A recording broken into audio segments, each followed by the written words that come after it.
Hola. Hola.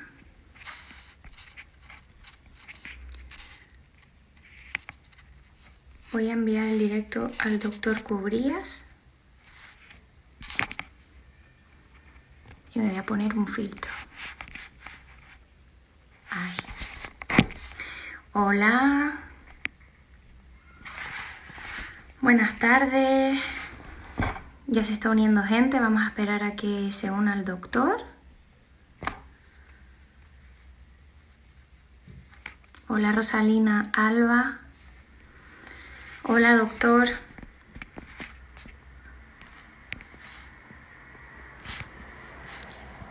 A ver.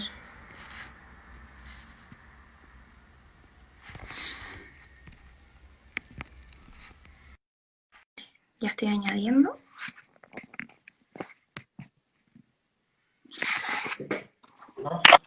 Ok, Hola. buenas tardes. ¿Qué Buenas. tal, Alba? ¿Qué tal? ¿Cómo estáis? ¿Cómo está, cómo está la tropa? Muy bien. Oye, muchísimas gracias por aceptar hacer este directo conmigo. Para los que nos están viendo decir que tú ahora mismo eres mi doctor, o sea, me estás llevando, que puedo Así hablar es. por experiencia propia y que gracias a una paciente te conocí y digamos que fue un poco la luz a mis sombras, porque yo soy una paciente alérgica y desde hace mucho tiempo visibilizo la alergia alimentaria y tanto yo como otros pacientes a veces nos vemos perdidos en nuestro diagnóstico porque empezamos a ver que se nos suman cosas, que se nos suman problemas y no sabemos cómo afrontarlos. Entonces el objetivo de este directo es responder las dudas más frecuentes, sobre todo en este mundo que se nos abre nuevo, la medicina integrativa. Así que, si te parece, doctor, voy a presentarte. Ok, Si me equivoco en algo, tú me corriges. Bueno, el doctor Cubrías es médico clínico, es especialista en patologías cardiometabólicas y vasculares, es experto en medicina antienvejecimiento y longevidad por la Universidad de Sevilla, presidente cofundador de la Sociedad Española de Nutrición y Medicina Ortomolecular SEMO. Tiene más de 15 años de experiencia como docente en diversas universidades españolas, como la Universidad de Barcelona o de Francisco de Vitoria en Madrid. Y además es el autor del libro Los 13 jinetes del apocalipsis metabólica. Y bueno, director y cofundador de la Escuela Europea de Ciencias de la Salud. Y bueno, además tienes la clínica Medic, que es con la que estoy actualmente en Tenerife, pero además estás pasando consultas online un poco para llegar a más gente, ¿no? ¿Algo más que sí. añadir, doctor? No hay más que añadir, si al final de cuentas el trayecto te lo vas haciendo en la medida que vas participando en diferentes formaciones y diferentes espacios dentro del ámbito de la medicina que desgraciadamente están muy encorsetados en la actualidad aún y que es necesario empezar a abrirse objetivamente de hace mucho tiempo. Lo hicimos nosotros hace ya 16 años, 17 años. Realmente con mucho gusto porque hemos podido aprender cosas que no nos explican ni nos enseñan a manejarla desde el punto de vista médico habitualmente. Y eso es posiblemente uno de los factores que más hace que haya tantos pacientes, no solamente alérgicos, sino con una cantidad de clínica asociada al foco alérgico que muchas veces es única y exclusivamente el tema inicial. Y a posteriori se suman muchas otras alteraciones que todo se empieza a englobar dentro del ámbito de la alergia y sin embargo muchas veces la alergia es el punto inicial básico y de ahí en adelante empieza una gran bola de nieve que trae consigo un deterioro importante a la salud del paciente en general.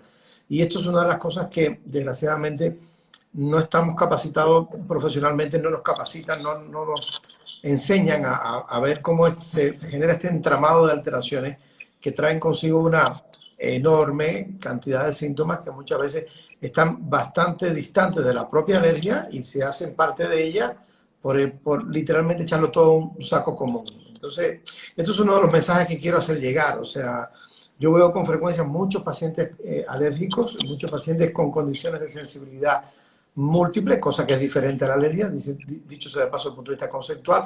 Y también veo muchos pacientes con intolerancias alimentarias, también totalmente diferente al concepto de la alergia y a la sensibilidad.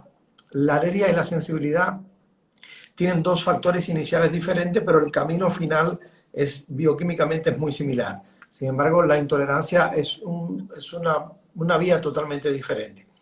En esencia, cualquier paciente que tenga síntomas asociados a estos tres eslabones, muchas veces manifiesta una cantidad enorme de síntomas que están relacionados algunos directamente con el fenómeno alérgico o el fenómeno de sensibilidad o incluso por la intolerancia, y muchos tantos, yo te diría que la mayoría de ustedes que yo veo.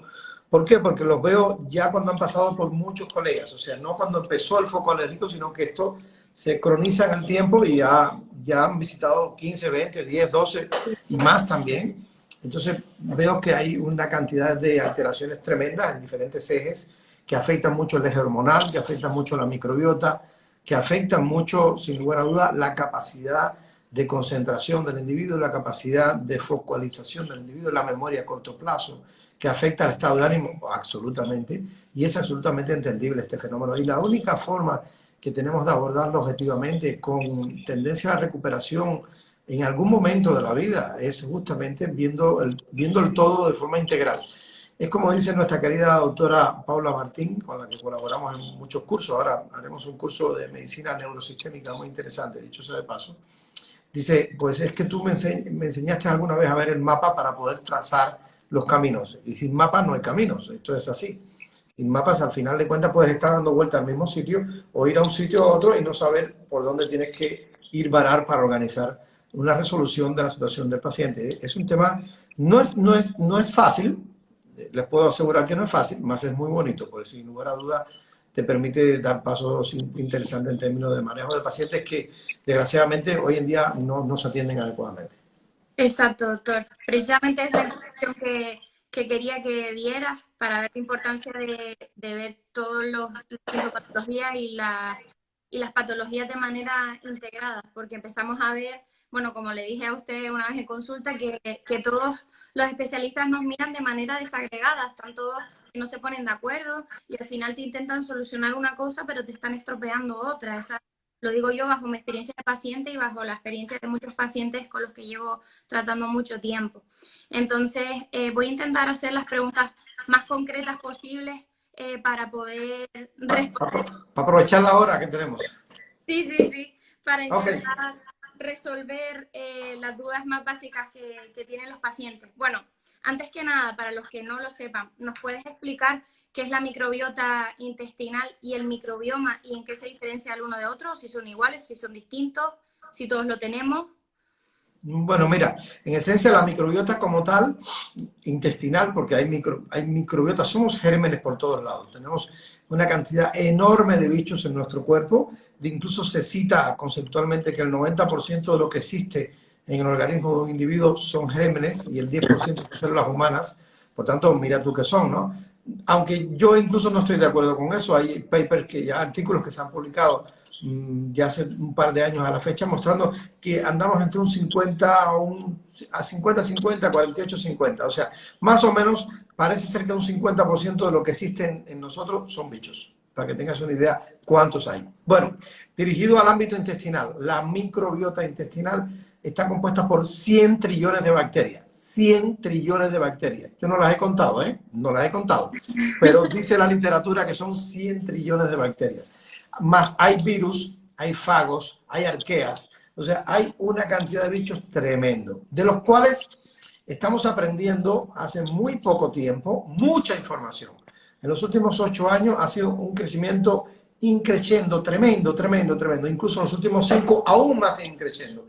Pero este conocimiento llama la atención que viene desde el ámbito de la investigación y no llega a la clínica, no llega a la clínica. O sea, desgraciadamente la mayoría de los digestivos, aún en España, la mayoría, estoy hablando del 90 y tantos % largo, no tienen, no es que no tengan, no le dan el valor suficiente que tiene la microbiota en el ámbito de la salud o la enfermedad. Por tanto, de la relación que haya entre esos 100 trillones de bacterias, más virus, más fagos, más micosis, o sea, más cepas micóticas, hongos, de la relación adecuada que hay entre ellas, va a emanar un estado pro salud o pro enfermedad. Y esto es sumamente importante porque hoy en día estamos viendo una relación absolutamente bidireccional. De hecho, un poco de esto va el curso que vamos a hacer con la doctora Paula Martín y que lo vamos a desarrollar en la Escuela Europea de Ciencia de la Salud, que estamos recién formando, dicho sea de paso. Y además te va a interesar porque esta escuela la estamos organizando no solamente para formar a profesionales, sino va a haber cursos para no profesionales. Porque no tenemos la sensación de que hay necesidad de informar y de formar, incluso ya de formar al no profesional, sencillamente por la necesidad de que sean parte de su proceso curativo. Si no, esto es imposible. Porque por mucho que podamos machacar conceptos en una hora de consulta, se hacen cortos muchas veces y se pierden porque como no hay base, lógicamente es absolutamente entendible. En ese sentido, la microbiota hoy en día, siglo XXI, es un nexo importante, es un órgano más dentro del común de lo que estudiamos como órganos en medicina, en fisiología, en bioquímica, que tiene un valor incalculable porque coge el oro y lo transforma en cobre o coge el cobre y lo transforma en oro. Fijaros, la frase por ahí te puedes quedar con ella, porque tú puedes comer jamón de bellota 5J, el mejor del mundo, y tu microbiota transformarlo en un serrano chicloso. Y tus enzimas que cogen esos metabolitos transformados y lo llevan a la célula, lo convierten literalmente en el peor de los alimentos. Entonces, o viceversa, ¿no? Si tienes una microbiota extremadamente interesante, con una diversidad muy amplia, con muy buena conexión entre los filos que existen en la tripa, pues vas a generar beneficios muy importantes. Vas a introducir un serrano chicloso y vas a convertirlo en un jamón de bellota. Más eso es temporal.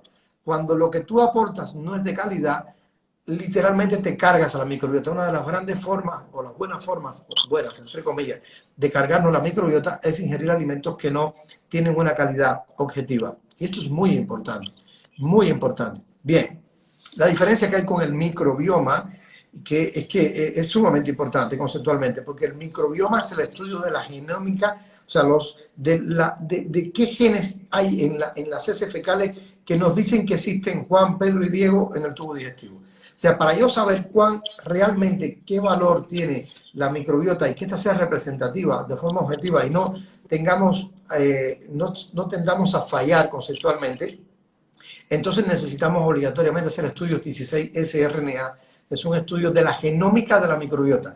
Entonces lo que tú identificas ahí es patognomónico, si existe estos genes que son de Juan, es Juan, no puede ser Juana, es Juan, literalmente hablando. Y hace muy poco tiempo, incluso hasta la fecha, aún se hacen exámenes de la microbiota en un perfil del GRAM. Y hay un salto importante, el gran positivo, gran negativo. Esto es medicina antigua ya, esto es literalmente datos antiguos y porque son, aparte conceptualmente de ser antiguos, tienen una dispersión de falsedad muy amplia, entonces no tenemos datos objetivos. Entonces hemos pasado del GRAM a la metagenómica, o sea, del GRAM a medir la genómica de los bichos que hay ahí. Esa es la diferencia notable entre una y otra. Genial, doctor, muchísimas gracias. Tú me cortas, que yo me lío y te hago una conferencia un rato, ¿eh? Entonces, no, yo sé, se nota que te gusta y eso es de agradecer muchas veces porque tienes vocación y porque, bueno, lo que estabas comentando de formación es súper interesante. Hago un inciso aquí, que los pacientes expertos en realidad son los pacientes que hacen algo con su enfermedad más allá que hacerse los víctimas. Es decir, no podemos salir de la consulta y decir, ay, mira lo que tengo, y ahora qué hago con mi vida, y mira lo que me ha tocado, y porque yo, el paciente experto de verdad y el paciente activo es el que se informa y el que intenta hacer algo por su enfermedad más allá que un diagnóstico y que le digan lo tuyo es para toda la vida y ya está, por lo menos mejorar la calidad de vida. Entonces, pienso que esa formación de la que está hablando para los pacientes y para las personas no profesionales es muy importante, ya que tenernos en cuenta. Yo estoy encantado, yo no te puedes imaginar, para mí esto es un proyecto que tengo hace mucho tiempo en mente y que nos ha costado sacar adelante porque claro, que andamos en tantas cosas a la vez, pero debo decir que la única forma de desarrollar esto de forma objetiva es que se te metan las venas. Para esto tienes que tener pasión por lo que haces, si no es imposible porque le echamos muchas horas que no la paga ni la mayor paga del mundo, literalmente hablando, porque le quitas espacio a tu familia también y no es bueno. Hay que intentar buscar un equilibrio, que es la búsqueda que siempre intentamos hacer, porque faltaría más que nosotros que lo prescribimos no lo hagamos, que desgraciadamente es lo que pasa hoy en día, ¿eh? La mayoría de los médicos prescriptores no somos cumplidores de lo que prescribimos y hay que empezar por ahí. En cualquier caso, la única forma de desarrollar un proyecto de este tipo es que se te meta literalmente en la pena y tengas experiencia y que veas la necesidad de que esto hay que llevarlo a cabo para que la gente tenga conceptos que no estén tambaleando, porque yo entiendo perfectamente de que un paciente normal y corriente que quiere profundizar en lo que tiene para poderse autoayudar, busca de una forma u de otra tantas fuentes que existen. Y hoy el Internet sirve para brindar información o para desinformar. Y claro, hoy en día cualquiera se puede empoderar en términos de información y mostrar y tener una web espectacular, muy bonita, muy llamativa, muy intuitiva y poder transmitir conceptos que son literalmente temibles. Es complicado. Y ustedes están en el peor momento, o sea, están en el eslabón intermedio de la cadena. ¿Por qué? El médico conservador encorsetado que no evoluciona con la evolución, con la cantidad de información que hay en los últimos 10, 15 años, pues para todo esto le suena muy extraño. Y como es extraño, pues no sirve. Hombre, bueno, mire usted, nada de esto sirve. Aquí literalmente nada de esto sirve. Aquí lo que sirve es lo que hago yo en el hospital, se acabó. Y fuera de ello, nada sirve. Bien, a pesar de que esté todo publicado en PubMed, en Cochrane, donde sabemos que está publicado, donde teóricamente teníamos que estudiar, bien, o ponernos, actualizarnos. Y hay mucha gente dentro del ámbito no médico metido en este ambiente porque es necesario a poder ayudar a tantos y tantos pacientes que desgraciadamente no tienen las bases para poder tener un conocimiento que esté cimentado, que haya cimiento, porque si no es muy complicado. Es que las cosas más sencillas nos pueden complicar muchísimo. Yo acabo de ver una paciente por la mañana hoy en día que tiene un cuadro muy similar bueno, es un paciente alérgico por excelencia, y es impresionante la plurisintomatología fuera del ámbito alérgico que tiene paralelamente, porque la alergia que empezó hace 10 años no se la ha resuelto 10 años después. Entonces, hoy en día la alergia es el pedacito en el medio, el resto es un conglomerado enorme de alteraciones que la pobre le lastran su salud con 30 y pocos años en correspondencia como debía vivir una paciente normal y corriente de esa edad. Hay una necesidad imperiosa de que los médicos y el personal nutricional, los nutricionistas, nos podamos poner de acuerdo en muchas cosas para poder aportar datos objetivos. Y hay otro tema importantísimo, es empezar a brindar conceptos que ustedes puedan utilizar de forma sólida y que muchas veces, gracias a eso, les puedo asegurar que gracias a eso, muchos colegas se han tenido que mover del sillón y empezar a estudiar porque ustedes le han exigido que así sea. Y eso es muy importante. El paciente tiene que exigir. Estamos en el siglo XXI, no pasa nada. Es tu salud y es tu derecho constitucional. Tienes que hacerlo. No hay ningún problema. Nadie te puede meter preso por exigirle a un profesional sanitario que te ayude a comprenderlo, que te ayude a establecer. Es cierto que los profesionales sanitarios hoy en día, sobre todo a nivel asistencial público, tienen una carga tremenda, no hay duda alguna. Eso no es justificable que tengan esa carga. No es justificable lo que ha pasado. Hace 3 meses atrás teníamos un 110% de profesionales sanitarios trabajando, ya han echado un 60%. Porque claro, ya se acabó la fase jodida del coronavirus, pues entonces todos para afuera. A ver qué pasa, ¿no? Entonces, esto es un tema literalmente político-social que no quiero meterlo aquí porque estaríamos gastando mucha energía, pero es una realidad. Y en esencia necesitamos objetivamente de que haya una formación o una información por lo menos sólida. Yo estoy encantado con el proyecto, nos ha costado muchísimo, pero está por salir. Vamos, yo estoy como la chica embarazada que está con 39 semanas y media y que está loca por terminar de parir, pues así estoy yo con ellos.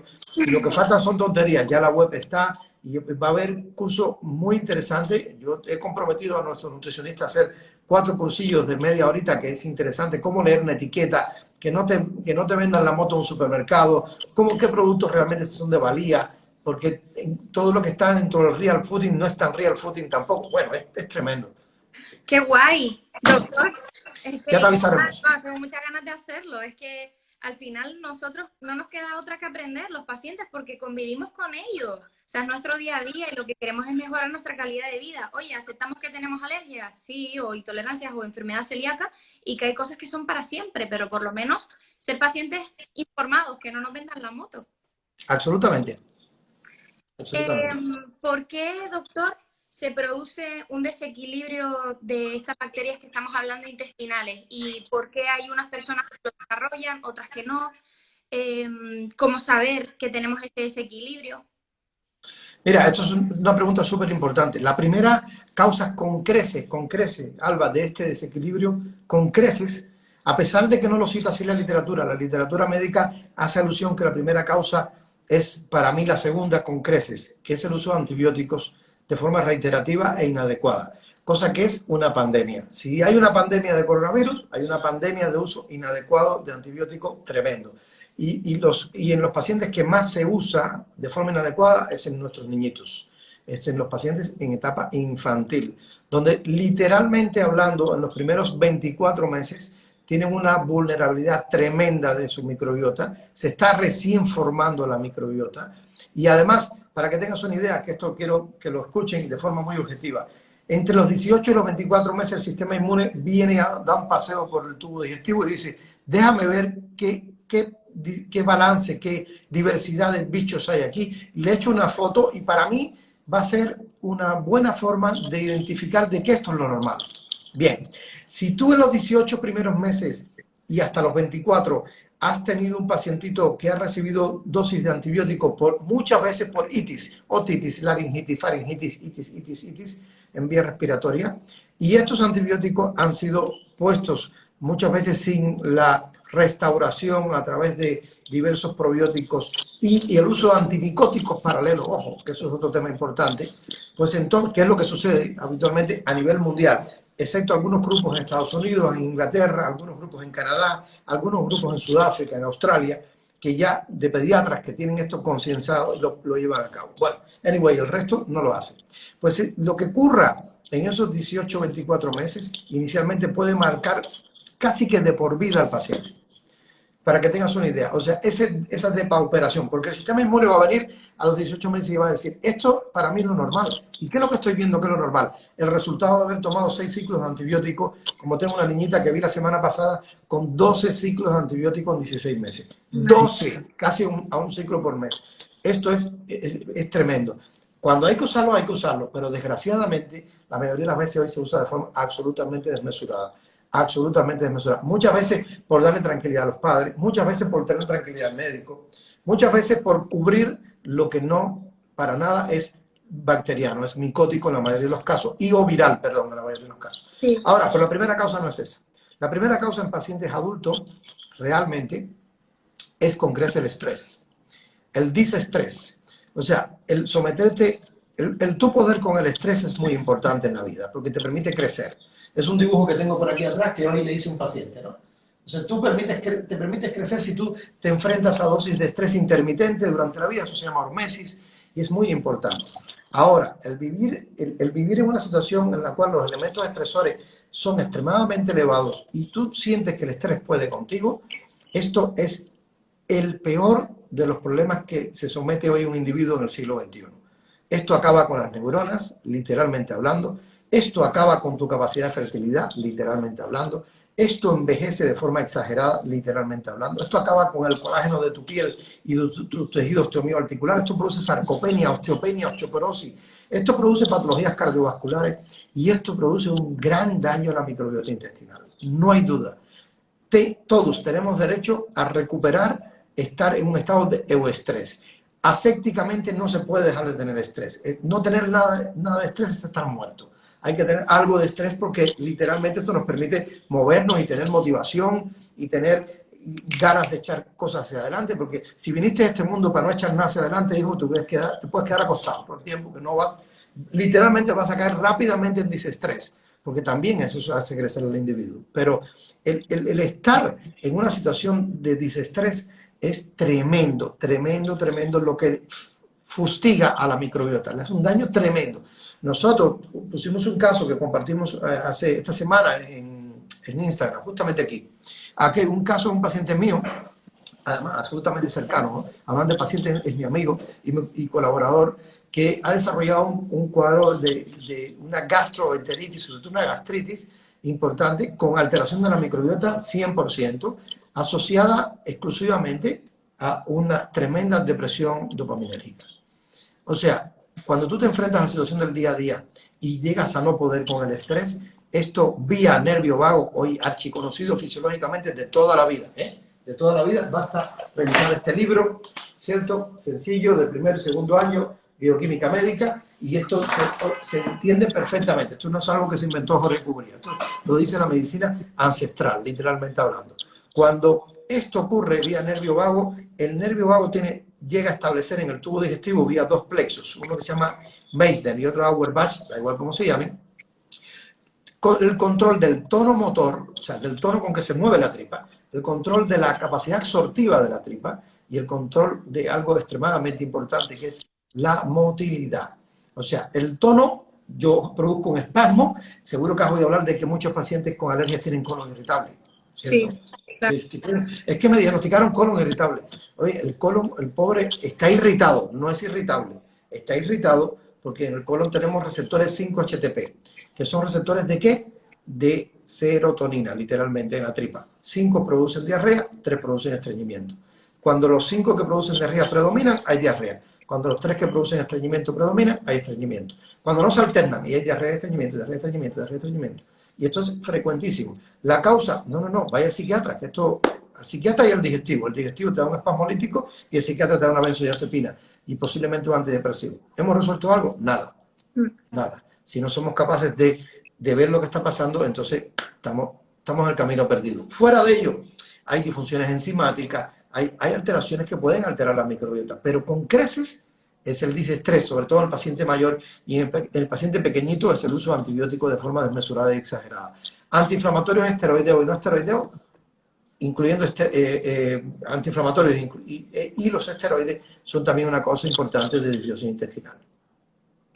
Pues me he sentido súper identificada como paciente en las dos cosas, sobre todo cuando era pequeñita, ya usted lo sabe, ya la gente que me ve también lo sabe, que claro, hace 28 años a un bebecito le detectan alergia alimentaria, existe internet, tus padres están desesperados, y ¿quién confía en el médico? ¿Y qué hace el médico? Te mete antibióticos, te mete antibióticos, te mete antibióticos cuando era un bebé que tenía 4 meses cuando me detectaron la alergia. Entonces, evidentemente todo esto influye y todo lo que está diciendo es súper importante porque cada vez hay muchos pacientes adultos que le detectan alergia y siempre dicen, pero es que llevo toda la vida comiendo de todo y ahora de repente pues no puedo comer de nada y se frustran porque no lo entienden. Y claro, es lo que siempre hablamos y lo que habla usted, que todo está integrado. Parece que lo que te sucede es ajeno a ti, pero empieza en ti también y no se conoce en conjunto todo y no sé, me parece tan importante lo que está diciendo que creo que todos los pacientes están de acuerdo conmigo.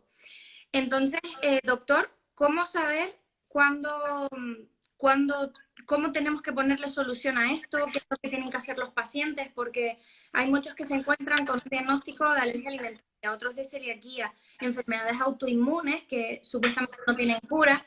¿Qué relación tiene esto con el estado de la microbiota? ¿Cómo se puede mejorar? Hay gente que dice que las alergias se curan, otros que dicen que las intolerancias también, o la accesibilidad que estaba hablando antes. ¿Cómo, dependiendo del diagnóstico de estas patologías en concreto, cómo puede mejorar el trabajar nuestra microbiota o el trabajar desde dentro? Mira, centrarse en la microbiota para abordar todo esto es interesante, no hay duda alguna, pero yo creo que, insisto, lo que decía al principio, me han dado un picor en el ojo tremendo, esto de ser de que alguien quiere regalarme algo, porque decía mi abuela, para descanse, que esto era porque alguien quiere regalarme algo. Entonces, me decía, si quieres que te lo regalen, no te rasques, pues ya estoy jodido, perdido el regalo. Bueno, mira, yo creo que centrarse en la microbiota es interesante porque hoy en día hay mucha conexión bioquímicamente asociada a disturbios a nivel de la microbiota muy cruciales. Unas median la inflamación sistémica. Fijaros, nosotros en la tripa, si nuestra tripa está en condiciones adecuadas y comemos adecuadamente para que esto sea, porque si quieres recuperar, la mejor estrategia para recuperar, literalmente hablando, una microbiota con diversidad, que es lo que hoy se busca, es alimentarte adecuadamente. No hay duda alguna. Pero no hay duda alguna, ¿eh? Aquí no hay magia. Aquí todo lo que además te digan y te digan que este probiótico es maravilloso, no hay probiótico más maravilloso que la buena alimentación. Y eso es un abanico que hay que saber manejar muy bien de cara, sobre todo, a mantener un estado de salud per se. Bien.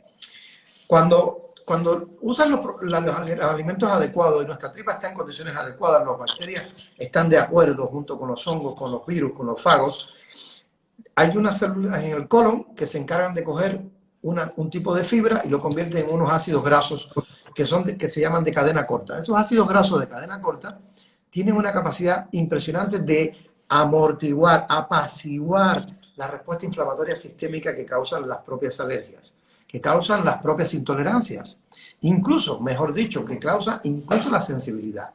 O sea, el final clínico de alergias, sensibilidad, es una respuesta brutal inflamatoria.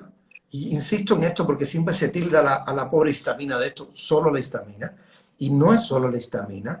Estamos hablando de que son dos vías que se exacerban, una vía que es de las prostaglandinas inflamatorias, PG2, Vascular Endothelial Growth Factor, tromboxano 2A4, malonilaldehído. Es una serie de variables bioquímicas que generan mucha inflamación. Por eso muchas veces he acompañado de estos síntomas que son inflamatorios propiamente tal. Es frecuente que en pacientes alérgicos las reglas sean tremendamente dolorosas, sean con coágulos. O sea, hay componente inflamatorio per se. Y paralelamente a ese componente netamente inflamatorio hay un componente proalérgico, llamémoslo así. Vamos, que lo estoy dividiendo para que sea docente, por eso cruzo las manos de una forma o de otra.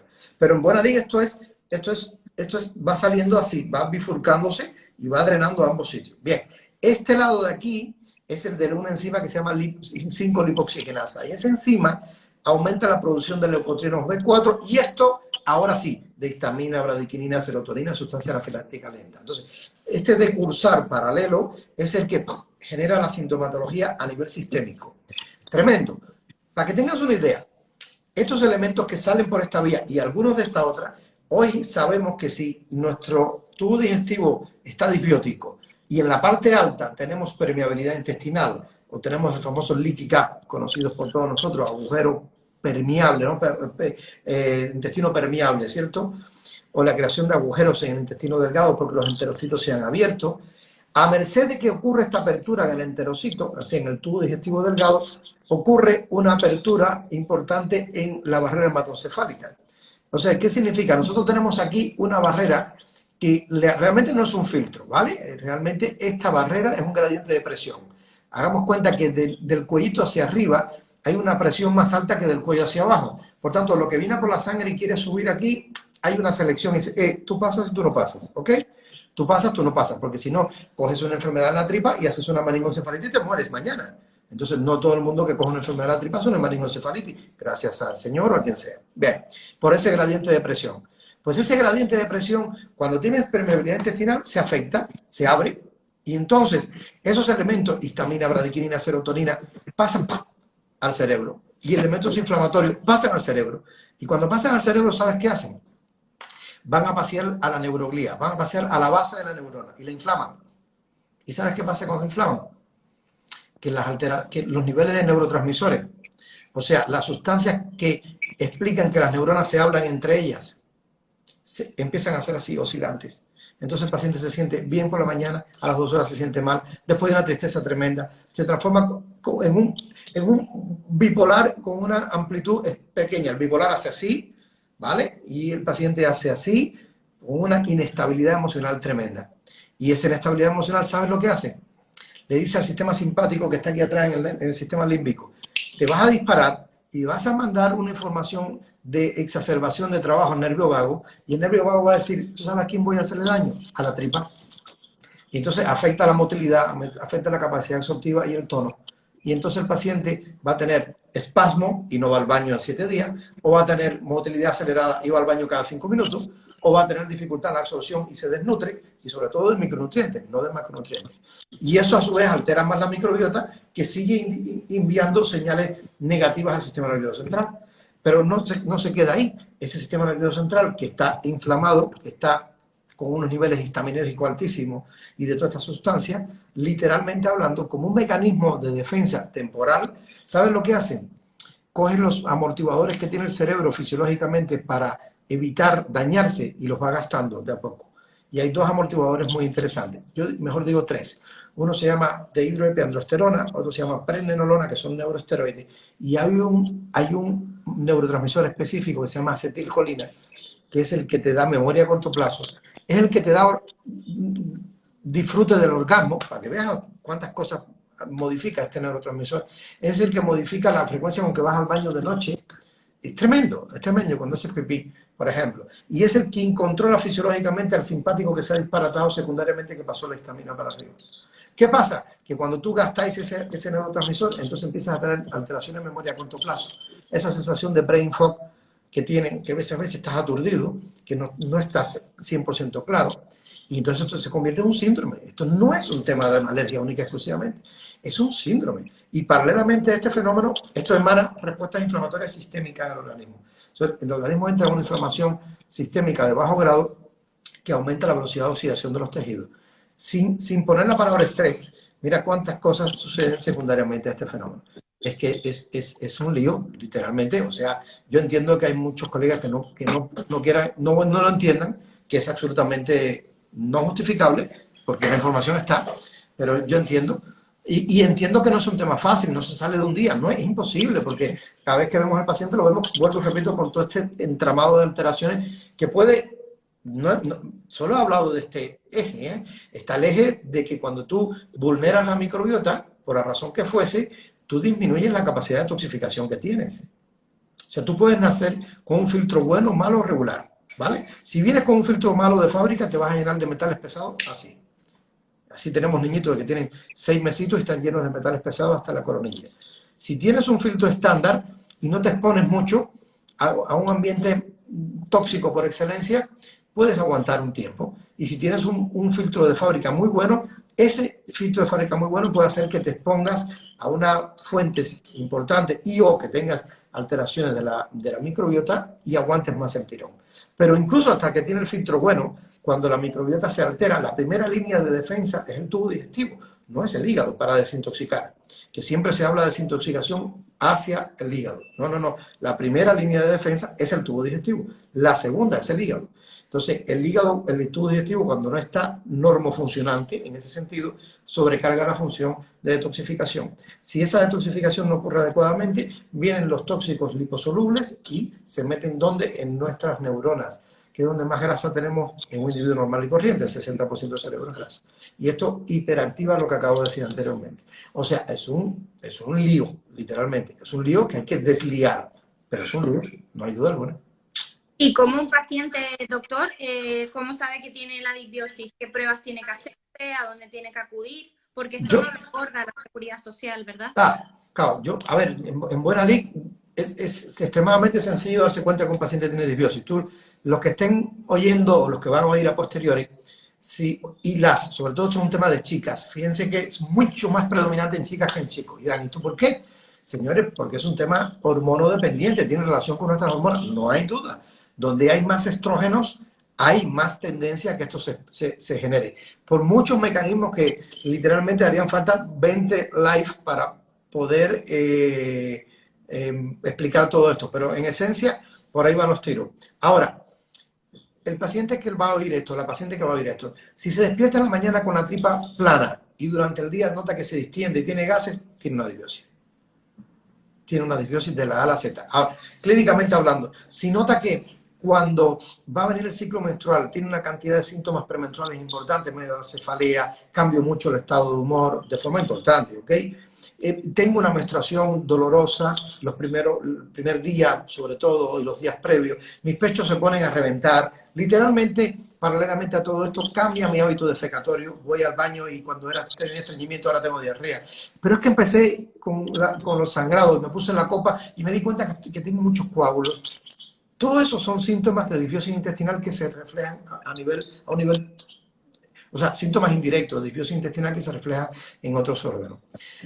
Por si fuera poco, la presencia, si tienes migraña, de una reagudización de los cuadros migrañosos está muy relacionado con la alteración de la microbiota intestinal.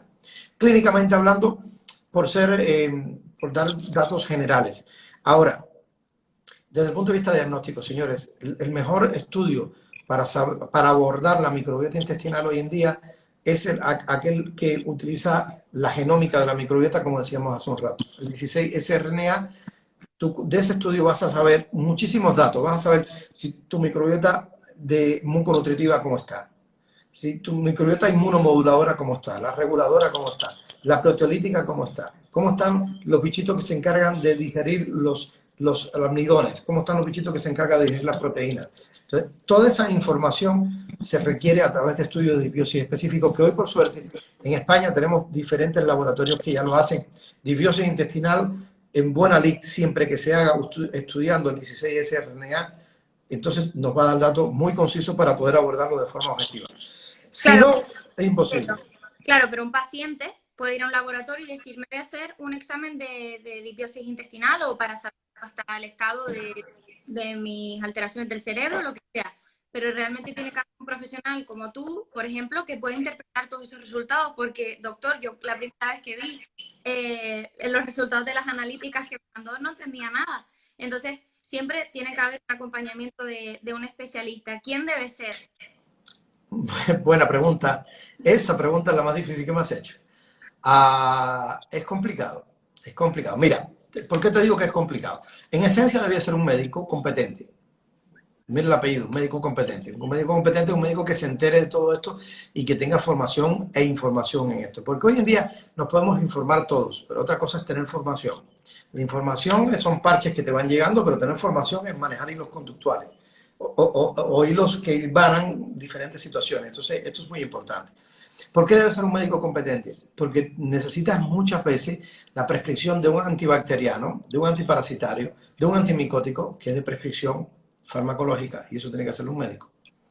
El personal no médico puede abordarlo, no hay duda alguna, y puede ayudar muchísimo, pero ese personal no médico con una formación adecuada debía tener un médico que trabaje con él, o un médico de referencia en el cual pueda vislumbrar las alteraciones entre ambos. Que el paciente vaya y solicite por sí solo un estudio de disbiosis, ¿le va a generar beneficio? No, le va a generar gasto, porque va a tener que pagarlo, y el laboratorio se lo va a hacer. Pero si no tiene un personal formado, un médico competente formado, literalmente, es muy difícil que se resuelva el problema 100%. Desgraciadamente yo veo muchos pacientes derivados de compañeros no médicos que le han ayudado en etapas iniciales, pero ahí se queda la cosa porque el tema lleva más conexiones y esas conexiones muchas veces requieren que obligatoriamente tengas bases de formación en el ámbito médico. Sí, sí, es que este es el problema. Es que tenemos un problema muy serio.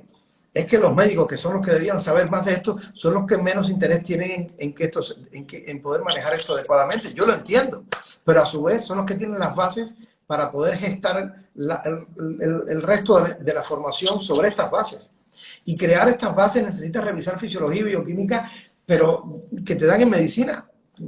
Es muy difícil. Estamos intentando que cada vez más profesionales del ámbito, que no sean médicos, incluso nutricionistas, nos ayuden muchísimo y tengan muchísima capacidad de manejo.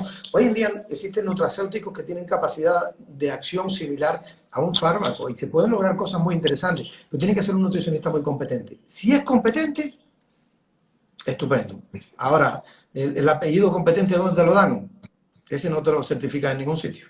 Claro. Por eso va con la idoneidad del profesional. Nosotros que hacemos el máster de la SEMO, yo soy el director del máster de la SEMO, tenemos ahora mismo 72 alumnos en el segundo año. Y muchas veces me preguntan, doctor, ¿y yo con esto puedo hacer esto y aquello? Usted con esto puede hacer lo que usted tenga de formación de base. Si usted es médico, podrá actuar como médico. Y si es nutricionista, podrá actuar como nutricionista. Si es biólogo, como biólogo. Y si es fisioterapeuta, como fisioterapeuta. Y si es esto, como aquello. Porque es lo que te acredita el sistema. Ya tú tienes información y tienes formación para poder hacerlo de forma coherente y competente. Entonces, la idoneidad no la damos nosotros, la idoneidad la da cada profesional. Y esto, desgraciadamente, lo tienes que tener en las venas porque ¿tú crees que yo no me pregunto cosas todos los días? Todos los días me voy con un listado de cosas por aquí para revisar. Yo tengo más de 40 correos electrónicos que me autoenvío yo con papers específicos que digo, este de lectura entre el día 1 y el día 7, porque me interesan, pero es que tengo una lista de prioridades y yo soy muy goloso para esto, así que mi lista es amplia. Se nota. Pero es así, es así. Sí, eso es lo que necesitamos los pacientes, que haya profesionales formados, informados y que nos lo puedan hacer llegar. Doctor, nos pregunta... Cada vez hay más, de todas maneras, cada vez hay más. Yo cuando empezamos con esto hace 15 años, Bueno, allí el terreno era muy árido, cada vez hay más y yo creo que los programas de formación, lo que vamos a hacer en la Escuela Europea de Ciencias de la Salud, también hay una parte dirigida al profesional sanitario y el objetivo es que justamente se empapen en esto y muy clínico. Hemos desarrollado la escuela en un ámbito clínico. La idea es que aprendas a ver pacientes en estos perfiles. Muy Punto. bien. No, no, es súper necesario, así que de parte mía y de todos los pacientes, te lo agradezco, porque seguro que nos va a ayudar, que después de estar tantos años peregrinando en consultas, ya es hora de que nos den luz a todo lo que venimos arrastrando. Doctor, ¿cómo se resuelve esta disbiosis intestinal, estas alteraciones? ¿Es con tratamiento? ¿Es con alimentación? Muchos pacientes están preguntando aquí en el chat y también era una de las preguntas que quería abordar. Sí, bueno, en esencia... No es algo que tú digas, porque se peca mucho de decir, venga, tómate vitamina B12 porque necesitas proteína, porque eres alérgico, o tómate no sé cuánto. Bueno, tendrás que ver primero si tienes ese déficit y luego abordarlo de manera individualizada. Entonces, ¿cuál es el tratamiento adecuado para cada paciente? Mira, hay dos cosas importantes que tener en cuenta en cuanto a esto. Siempre hay que pensar en el origen del cuadro. O sea, ¿por qué Alba ha llegado a este cuadro? ¿No? Ha llegado por esto, por esto, por esto y aquello. Okay, es muy importante saber que en la actualidad los factores que llevaron a que Alba desarrollara este cuadro, saber si están activos o no. Si además tú me dices, Alba, es que yo tengo un problema enorme con mi novio, yo la verdad es que lo quiero muchísimo, pero tenemos un pleito constante. Yo tengo un estrés que este hombre me mata y yo no lo quiero dejar, pero me mata. Literalmente hablando, mientras no se resuelva ese fenómeno, todo lo que yo haga por una disbiosis, yo puedo hacer 100 y tú puedes estar restando 80 por la borda. Y es un tema que yo quiero que se acabe de impregnar en los profesionales muchas veces, porque no es centrarse. Hemos encontrado alteraciones en la tripa, bien, muchísimas. Esta paciente tiene parasitismo intestinal, esta paciente tiene un sobrecrecimiento de proteolíticas, esta paciente tiene una disminución de los ácidos grasos de cadena corta que atenúan la inflamación fisiológicamente hablando. Aparte de eso, la diversidad bacteriana es muy bajita, aparte de eso tiene arqueas y tiene virus por todos lados y tiene además incluso una sobrecarga o un sobrecrecimiento de cepas micóticas. Voy a resolver el tema digestivo. Qué bueno, voy a hacer maravilla. Me centro en resolver el tema digestivo. Perfecto. Oiga, ¿qué nivel de estrés tiene este paciente? Tú has sido paciente mía. La última pregunta que yo hago, ¿cuál es? Del 1 al 10, siendo 10 el máximo y 1 el mínimo, ¿qué nivel de estrés usted ha percibido el último año? Pues si me dice que he estado un 7, un 8, un 9 o un 10, estamos jodidos. Porque detrás de esto viene una pregunta. ¿Y lo que le ha ocasionado el estrés en este último año ya se ha resuelto o realmente persiste? No, doctor, persiste. Estamos jodidos. Tengo que trabajar sobre tu sistema límbico, porque si no yo voy a estar arreglando un problema digestivo que si no arreglo el límbico paralelamente se va a desajustar en muy poco tiempo. Tú estás invirtiendo una pasta, porque esto lleva dinero y no es poco, para resolver tu problema de salud. Y yo me estoy centrando única y exclusivamente en el tema digestivo. ¿Y qué pasa con lo que está influyendo sobre el tema digestivo? ¿Lo estoy controlando o no? Y ahí se peca muchas veces en el abordaje de la disbiosis intestinal. Muchas veces les pregunto a mis alumnos en las conferencias, ¿cuánto tiempo ustedes creen que se cura una disbiosis? ¿En qué tiempo se cura una disbiosis intestinal? Y ahí tengo la respuesta de uno. Yo, 6 meses. Otro 3. Otro 9. Otro un año.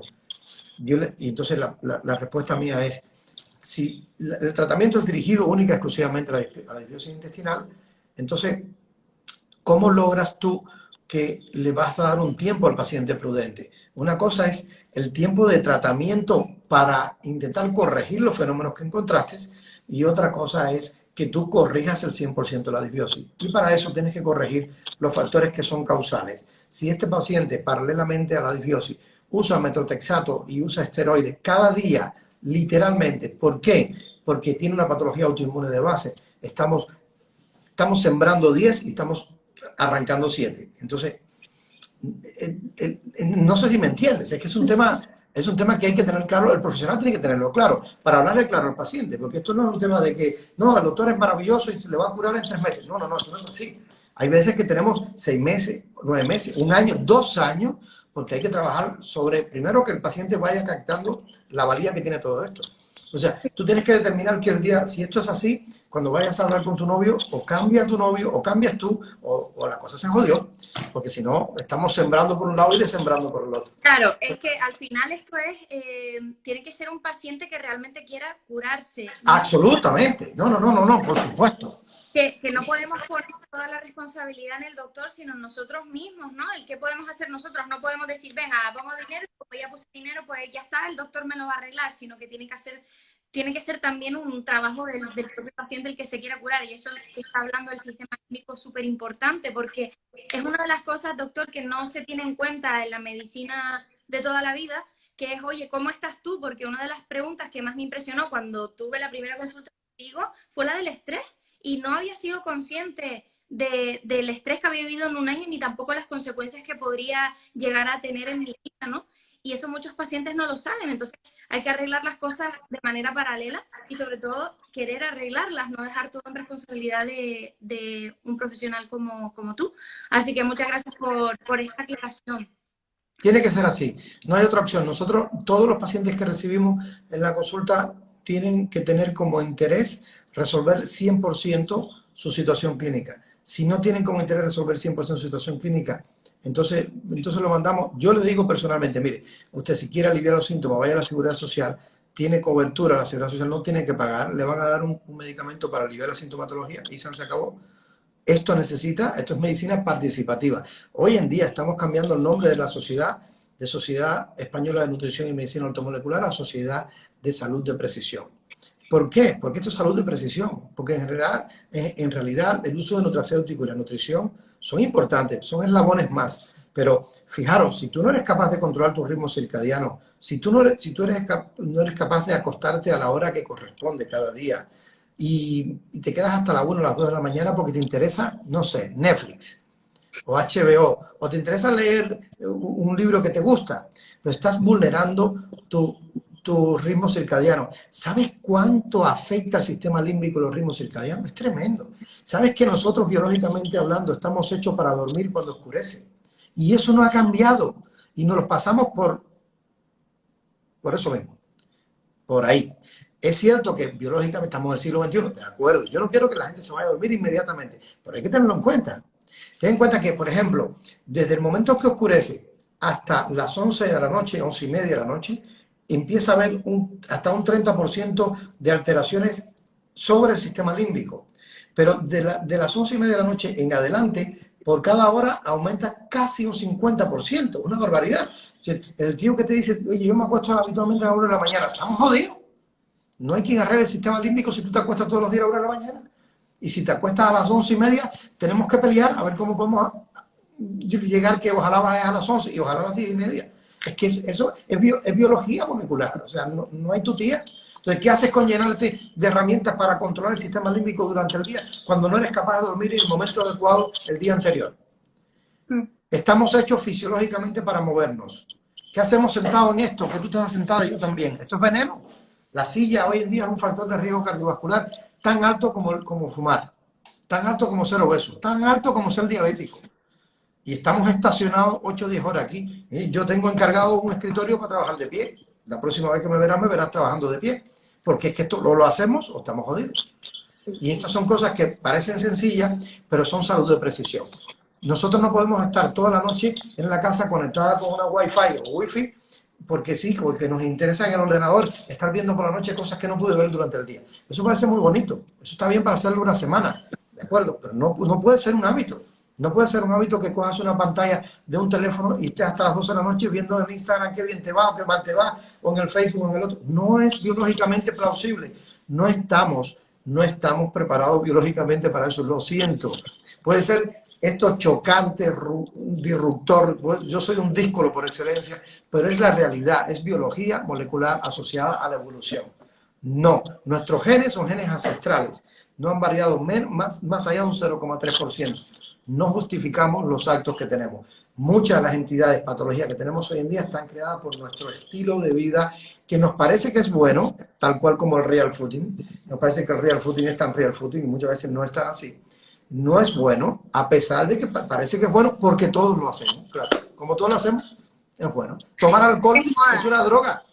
Y porque está puesto de moda. sí. Claro, pero claro, todos estos son efectos que hay que tener en cuenta, que si no, cuando nosotros establecemos un orden, establecemos control del ritmo circadiano, en ejercicio físico es importante, muy importante, no hay mejor herramienta para tratar cualquier entidad de la salud, cualquier entidad de salud, cualquier enfermedad que el ejercicio físico.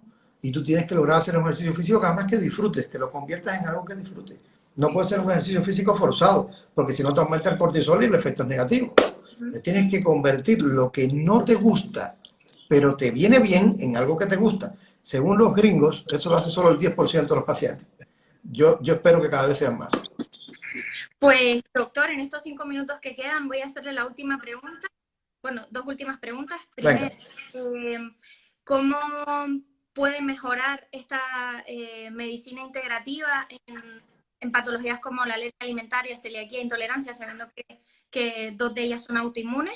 Y ya después nos dices dónde te pueden encontrar los pacientes si pasas consultas online, porque muchos están preguntando aquí. Y bueno, esas 2 últimas preguntas para terminar. Bueno, son preguntas muy importantes. Parte de la primera ya la he respondido. Yo creo que la valoración de la integralidad de factores que estén ocasionando el problema es sumamente importante. Y en ese sentido, la medicina integrativa tampoco ha sido tan explícita. Es que lo siento. Tal vez... ¿Cómo la denominamos? Es que yo ya no sé si denominarlo No. Psiconeuroinmunología no es una especialidad, psiconeuroinmunología es un concepto que se ha hilvanado para intentar unir esto que es mencionado y algunos otros factores, incluyendo la parte inmunológica. El gran problema es que muchos programas de formación en psiconeuroinmunología no tienen esta conexión. O sea, psiconeuroinmunología, hay grupos que hablan de dieta paleolítica, hay psiconeuroinmunología, hay grupos que hablan solo de microbiota. Y entonces, es que no es fácil poner un nombre, Alba, no es fácil. Y la medicina integrativa se ha vilipendiado porque se está haciendo por unos, por otros, y por acá y por cuya, y no hay un orden. Si no hay un orden que siga la fisiología y la bioquímica, no hay más que inventar. Es muy difícil. ¿Cómo llamarle? Pues no lo sé, hija, todavía no lo sé. Nosotros le hemos querido poner salud de precisión porque si no hay precisión en estos datos e interrelación, es difícil que podamos sacar al paciente 100%. Es complicado, yo lo entiendo. Yo entiendo que estamos adaptados a poner literalmente un nombre a cada cosa. Es específico desde el ser humano, pero me cuesta muchísimo. Claro, por ejemplo, si un paciente me dice, bueno, ¿y con qué tipo de doctor es el que te está tratando? ¿Cómo te definirías? Yo diría un médico que basa su trabajo y ha basado su formación en el conocimiento de la bioquímica y la fisiología. Yo creo que con eso basta. Y que por fuerza mayor practica y enseña el estar al día en medicina. Porque esto es medicina, esto está todo publicado en las bases médicas. O sea, ¿Y dónde se pueden encontrar, doctor? Bueno, pues en Instagram, en @Dr. Cubrigas, o en la web de la clínica, que es clínica Cellmedic, de células, cellmedic terminado en k.com. O si pones Dr. Cubrigas en Google, me vas a encontrar por algún sitio. Estoy más en Google yo que en mi casa, así que no me vas a encontrar en algún sitio, no hay problema. Pues, doctor, falta un minuto para que acabe el directo. Agradecerte muchísimo tu tiempo. Todos los pacientes que están comentando están contentos con el directo. Lo subiré al blog para los que no hayan podido verlo, así que todo el mundo que ha llegado tarde lo puede ver en diferido. Y nada, seguimos en todo esto. Esperamos el curso que está diciendo para no... Voy a hacer, me comprometo a gestar un curso directo a los pacientes con respecto a estos puntos. ¿Cómo recuperar tu salud de forma integral, de forma objetiva, de forma fisiológica? No sé qué nombre le vamos a poner, ya te avisaré. Pero en ese sentido, para que pueda ser partícipe del valor de cada cosa y se pueda autoayudar. Si pretendes que un médico haga por ti lo que tú tienes que hacer por tu salud, estamos literalmente perdidos. Pues perfecto, doctor. Muchísimas gracias de nuevo. A ti, que vaya muy bien. Gracias por la labor que estás haciendo, que es muy importante, porque hay mucha gente pasándola mal, yo lo sé. Y no todo el mundo dedica su tiempo a dar soporte objetivo y formativo e intentar buscar la verdad detrás de las cosas, que desgraciadamente muchas veces no ocurre. ¿Ok? Sí, es lo que toca, doctor. Buenísimas Muchas tardes. gracias. Cuídense mucho. Adiós a Hasta todos. luego. Adiós. Chao.